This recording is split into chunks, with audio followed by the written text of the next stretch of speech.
বিসমিল্লাহির রহমানির রহিম। আমি প্রফেসর ডক্টর জাহির আলমের নাক কান গলা বিশেষজ্ঞ সার্জন। কানের পর্দা জোড়া লাগানোর কি উপায়? প্রথম কথা হলো, কানের পর্দা ফেটে গেলে কিন্তু জোড়া অটোমেটিকলি লেগে যায়। কিন্তু সমস্যা হলো, যখন এই জিনিসটা যে কারণে ফাটে পর্দাটা, সেটা যদি বারবার করে ঘটতে থাকে তখন জোড়া লাগে না। যেমন ধরেন, সিম্পল কানের মধ্যে কেউ একজন থাপ্পড় মারলো, কানের পর্দা ফেটে গেল, কিচ্ছু না করলে কিন্তু কানের পর্দা অটোমেটিকলি জোড়া লেগে যাবে। কিন্তু থাপ্পড় যদি বারবার করে খেতে থাকে, একবার ফাটলো, আবার 2 দিন পরে জোড়া লাগলো, আবার আরেকবার থাপ্পড় খাইলো, অথবা কানের পর্দা অলরেডি দুর্বল ছিল, যেরকম তার সর্দি কাশি লেগে লেগে কানের পর্দা আগে থেকেই ফাটতো, তখন যদি থাপ্পড় খেয়ে ফাটে তাহলে জোড়া লাগবে না। কিন্তু একটা সুস্থ কানের পর্দা যদি থাপ্পড় খায় তাহলে কিন্তু অটোমেটিকলি জোড়া লাগবে। কাজে দেখা যাচ্ছে কি, আমাদের বডির একটা প্রচণ্ড ক্ষমতা আছে কি যে কোনো সমস্যার সমাধান নিজে থেকেই করে ফেলতে পারে। যখন চিকিৎসা ছিল না তখন কি সব লোকই মারাত্মকভাবে অসুস্থ হয়ে মারা যেত? তা তো হতো না। তখন তো বড় বড় অসুখেও কিন্তু মানুষ সামলিয়ে নিয়েছে, কারণ আমাদের বডির সেই ক্ষমতা আছে। কাজে দেখা যাচ্ছে কি, যে কারণে কানের পর্দাটা ফাটে সেই কারণটাকে দূর করতে হবে। 1 নম্বর কারণ হলো ট্রমা।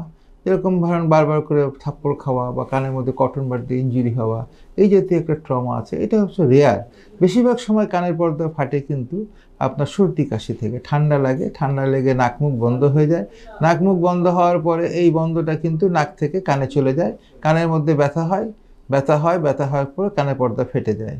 এটা হলো ক্লিয়ার কাট সিনারিও, এবং এটা হয় কাদের জন্য? সাধারণত বাচ্চাদের ক্ষেত্রে হয়ে থাকে। আর একটা ক্ষেত্রে কানের পর্দা ফাটে, যেটাতে কানের ভিতরে একটা টিউমার জাতীয় জিনিস, ওকে বলে আমরা কোলেস্টিয়াটোমা। সেটা সম্পূর্ণ ডিফারেন্ট। এই পর্দা ফাটা না, এটা আসলে কানের মধ্যে একটা ডিজিজ থাকে, কোলেস্টিয়াটোমা, একটা টিউমার লাইক একটা ডিজিজ থাকে।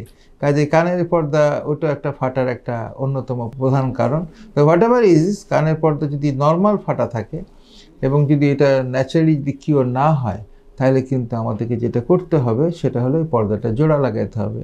এবং জোড়া লাগাইতে হবে আমরা বলি একটা অপারেশন, যেটাকে বলা হয় টিম্প্যানোপ্লাস্টি অপারেশন। এটা সাধারণত উইথ মাইক্রোস্কোপ করা হয়ে থাকে। অনেক জায়গায় লোকাল দিয়েও করে। আমি একসময় লোকাল দিয়ে করতাম, পরে দেখতাম রোগীর কষ্ট হয়। আমি এখন সাধারণত জেনারেল অ্যানেস্থেসিয়া দিয়েই করি। কানের পর্দা জোড়া লাগাই দিই, এবং এটাকে মাইক্রোস্কোপ লাগে। উইদাউট মাইক্রোস্কোপ অনেক সময় এন্ডোস্কোপ দিয়েও করা হয়ে থাকে, কিন্তু আমি মনে করি microscope is the better option. কারণ মাইক্রোস্কোপ যখন আমরা ইউজ করি, আমাদের 2টা হাত ফ্রি থাকে। এন্ডোস্কোপ ইউজ করলে আমাদের হাতে একটু সমস্যা হয়, একটা হাতকে আমরা অনেক সময় বিজি রাখতে হয় এন্ডোস্কোপ ধরে থাকার জন্য। তো চিকিৎসা হলো টিম্প্যানোপ্লাস্টি অপারেশন। তবে একটা জিনিস এখানে আমি বলে রাখি, অপারেশন যদি আপনারা করতেই চান, তা সুনার দ্য বেটার। কারণ যতদিন কানের পর্দা ফাটবে, পর্দার ফুটাটা দিনে দিনে বাড়তে থাকবে, এবং কানের ভিতরে, মধ্যকর্ণের ভিতরে যেগুলো ভাইটাল স্ট্রাকচার আছে, সেগুলো কিন্তু ধীরে ধীরে নষ্ট হতে থাকবে। ডিসিশন না হলো কি কানের পর্দা জোড়া লাগাইতে হবে, তাহলে দ্য সুনার দ্য বেটার, এটা করে নেওয়া ভালো। এটা হলো নাম্বার 1। আর নাম্বার 2 হলো কি, আপনার proper hand is very important. Proper hand খুবই বেশি ইম্পর্ট্যান্ট। প্রপার হ্যান্ড না হলে কিন্তু পর্দার জোড়াটা সাকসেসফুল হবে না। কাজেই কানের পর্দা ফাটে যাওয়ার চিকিৎসা হলো কিন্তু আসলে অপারেশন।